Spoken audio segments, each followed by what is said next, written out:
Hello, my name is Emerson Zier. And I'm Ben Beruthian. We're seniors out at Wildlands School. For our senior project, we wanted to develop a project where we could get several younger students involved and also remain active throughout the winter. After a lot of brainstorming and help from our student teacher, Mr. Laufenberg, we were able to develop a project that fit this criteria. So this video will talk you through the process of our 2015 BCR mammal distribution map. Our central question was, what is the distribution of mammals on Beaver Creek Reserve in the winter? We decided to use tracking as our method of observation because it would not disturb the normal habits of the animals on the reserve in the same way that baiting for them and putting up cameras would. The most important part of our method was the use of transect lines, which allowed us to evenly and somewhat randomly canvass the whole reserve. Each of our transect lines was 150 meters long and placed in a semi-random fashion throughout the reserve, accounting for the distribution of water and steep hills.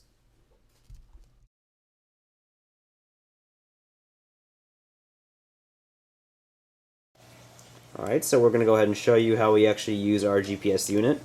So for our GPSs, we have the actual handheld device, but there's also an important piece you don't want to forget. We have this GPS receiver. Now, most actual GPSs have this built into them, but these don't for some reason, so you always want to make sure that this is on, or else you're not going to be able to talk to the satellite. So you're going to go and put that in your pocket.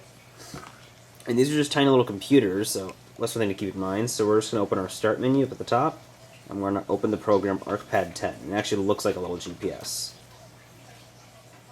And it's going to load.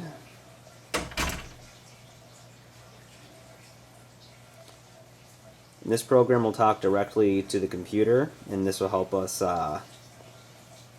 collect our data points and put them into the computer and actually build a map as we go along.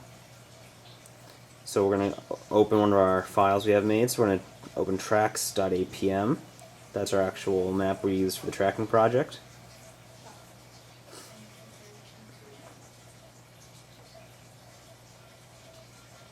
And this is the actual map, and you have a couple controls here that are always going to be there. The globe brings you out to the full extent of the map, so you can see everything. So we're going to go ahead and do that.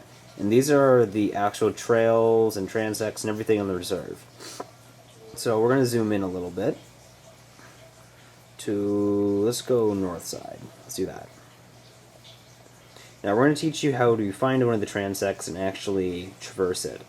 So the first tool you're going to need is actually hidden, you can't see it. Along this top bar right here, we're going to go into our tools, and under the identify tool, which is that blue eye right there, we are going to find our go-to tool. And what you do with this is you just click somewhere on the map, and that will allow you to travel there. But one thing I forgot to do actually, so we're going to go back into here. So we're going to make GPS active, and that little 3 dots right there, that's actually what a satellite would look like. This will let our little gray thing from before talk to the satellite. You know if it works if it all turned green, so green's good. And back to our mark, let's say we want to go right here. We're just going to drop a mark down right there. And then we have the arrow indicating the direction we should travel, and that's going to change as you walk, so if it starts to change a little bit while you're walking, that's okay. And underneath it, it's hard to see, but that's the distance away from your mark. So let's find one of the transects. Okay, so we take our go-to tool, and we just drop it down right here. And what happens is, we'd walk to that transect. We'll zoom out.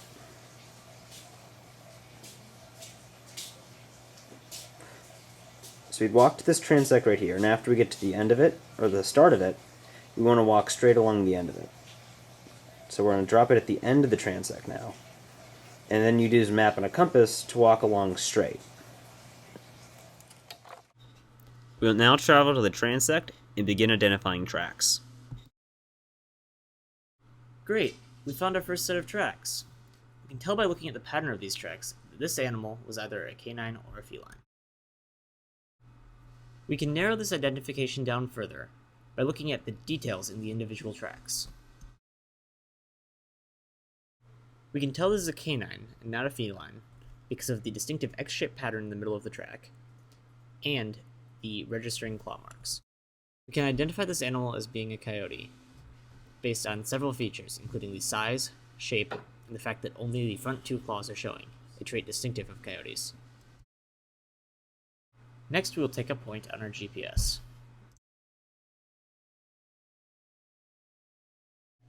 In order to collect a waypoint, we have to first go to the Quick Collect tab. Then we click on the point feature.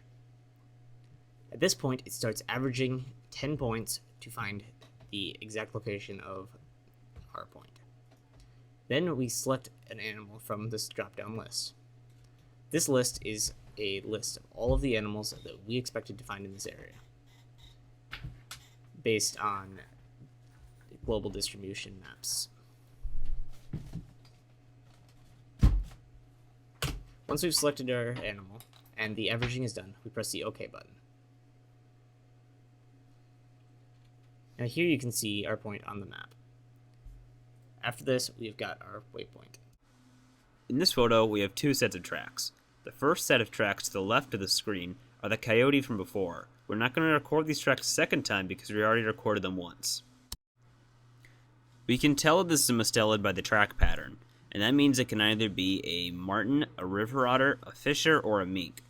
Now we can rule out martens because they don't live in this area of Wisconsin, so we can also tell that it's not a mink based on size. Mink's tracks are far too small for these tracks.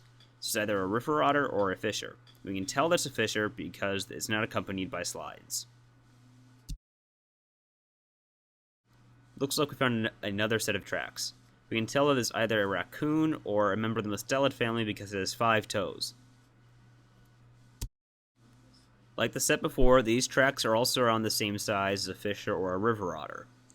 And one thing that these tracks are accompanied by is a set of slides, so we can tell that this is a river otter by behavior. These are the tracks of one of the most common animals on the reserve. You guessed it, it's a squirrel. By the end of this project, we got really good at identifying these tracks. Squirrel tracks are fairly easy to identify because of 2 distinct features. First of all is their movement pattern, where the front feet end up behind their back feet, forming a horseshoe pattern. The second feature is the squirrel digs, which are pretty much just holes in the ground where they bury their food for the winter. Our final product was a collection of different maps. This first map is the raw data map. It's got a legend with every animal species found on the reserve.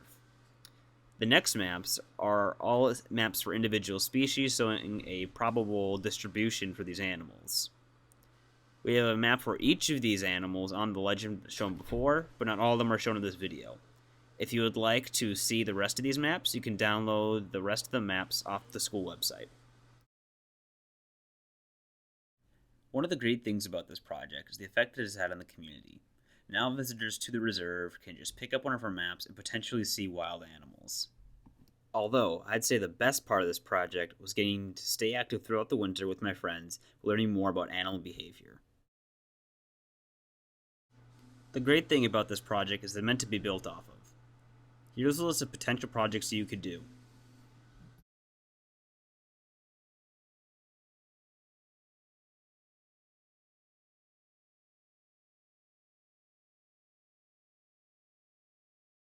As springtime came, and this project drew to a close, Ben, Brooklyn, and I decided to extend it by taking trail cameras and trying to collect cool pictures and videos of all of the interesting animals on the reserve.